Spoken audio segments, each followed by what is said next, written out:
哇，見到黃皮同埋半隻雞咁樣做出嚟啊！哇，真係超正㗎！今日啦，我哋嚟分享一個呢個季節先至有嘅時令菜黃皮果焗雞。咁樣做出嚟嘅雞啦，佢吸收咗黃皮果嘅果香味，使嚟酸甜開胃又好味。一啖落去，哇，簡直係嫩到離譜啊！佢做起嚟咧都係非常之簡單嘅。接落嚟就跟住我嘅視頻一齊嚟睇下啦。首先啦，我哋先準備半隻嘅新鮮嘅雞項，同埋適量嘅黃皮。呢個雞要想做出嚟好食嘅話，我哋喺揀雞嗰陣時啊，一定要記住，我哋要挑選啱生蛋冇耐，大概係半年左右嘅雞項。咁樣嘅雞啦，食嚟就比較合適啦。唔好挑選嗰啲未成年嘅雞仔，嗰啲雞太嫩啦，食嚟真係一啲都唔好食嘅。同時啦，又唔好挑選嗰啲雞乸喎，雞乸食嚟太硬啦，唔好食。雞乸適合煲湯嘅啫。我哋將雞買返嚟之後，先將佢清洗乾淨，將佢嘅殘留嘅雞毛啦，同埋嗰啲黃膜全部嘅清洗落嚟。跟住啦，我哋再將雞肚入邊殘留嘅內臟啦，同埋嗰啲雞油全部嘅去咗佢唔要。我哋將呢個雞啊窿窿罅罅都清洗乾淨之後，跟住啦先放喺入邊備用。下一步，我哋準備呢道菜嘅配料，適量嘅黃皮。而家呢個時候啦，正係黃皮大量上市嘅時候啦。我呢邊啊，黃皮大概係3蚊到4蚊左右一斤嘅啫。你哋嗰邊嘅黃皮啦，要幾錢一斤啊？今年嘅黃皮啦，產量都係有啲嘅，但係荔枝啊，今年真係冇得食啦。舊年嘅荔枝大豐收，同埋氣候嘅問題，導致今年荔枝啊，基本上都冇啊。我哋先將個黃皮一個個咁摘落嚟，然之後再攞清水將佢沖洗乾淨。因為黃皮嘅果皮啦，佢係有一層絨毛嘅，所以比較容易黐埋啲灰塵啦。我哋攞清水將佢反覆嘅清洗幾次，將黃皮清洗乾淨。清洗乾淨之後，我哋將佢烘乾水分，撈出嚟。下一步進行簡單嘅處理。我哋先將個黃皮剪開，然之後再將佢輕輕咁擠下佢。跟住我哋再將擠出嚟嘅果核啦，去咗佢唔要。因為黃皮果嘅果核啦，佢係有少少嘅苦苦地嘅，所以我哋將佢直接嘅去咗唔要。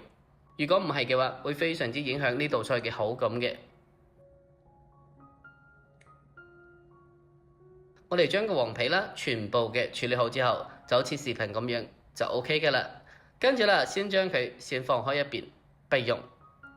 下一步我哋準備啲其他嘅材料啦，先準備少許嘅小蔥。清洗乾淨之後，將佢直接咁切成長段就 OK 嘅啦。跟住再準備老薑一小塊，我哋將佢刨咗皮之後，再將佢切成薄片。將呢個薑片切好咗之後，同埋呢個蔥段啦，裝埋一齊備用。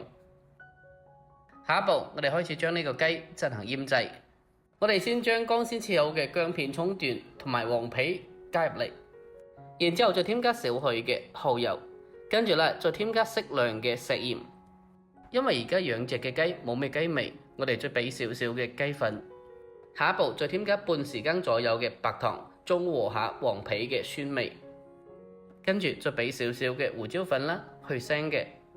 下一步我哋再添加差唔多2匙羹嘅生抽。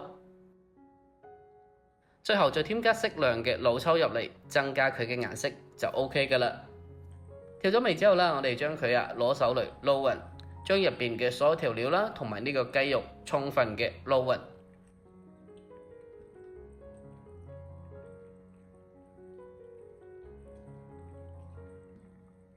我哋將個雞同埋調料充分嘅撈勻咗之後，跟住啦，先將佢放開一邊，醃製佢大概半個鐘頭左右，等呢個雞可以更加之入味。咁樣做出嚟之後就更加之入味啦，又好食噶啦。A few moments later，我哋將佢醃製大概半個零鐘之後，呢個雞基本上都係入咗味噶啦。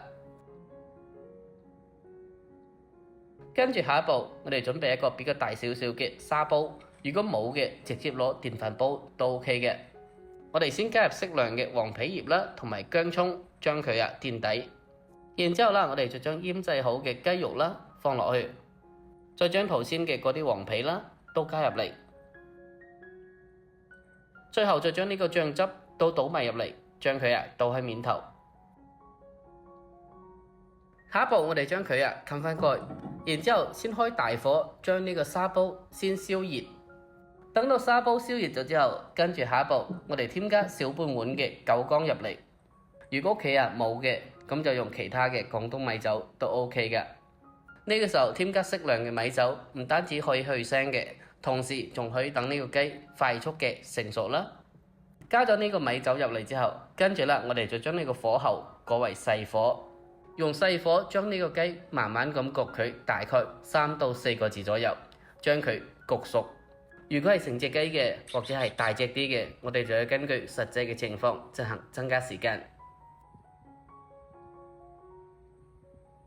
A few moments later. 我哋將呢個雞焗佢大概3到4個字左右，打開蓋，哇！一打開蓋，嗰陣香味就係撲埋過嚟，聞起嚟就係流晒口水啊！咁樣做出嚟嗰個果香味真係非常之濃郁嘅。呢個雞我哋點樣去分辨佢是否熟咗未？我哋可以攞支竹籤啦，或者係筷子喺雞髀最後嗰度，能夠輕鬆嘅吉落去，而且掹翻出嚟，冇血水流出嚟就 OK 噶啦。我哋將個雞焗熟咗之後，跟住啦，我哋先將佢裝起嚟，稍微咁晾一陣之後，我哋就將佢斬成小塊就 OK 噶啦。就係咁啦，呢一個非常之簡單啦，又鮮美嘅黃皮果焗雞，我哋就做好晒啦。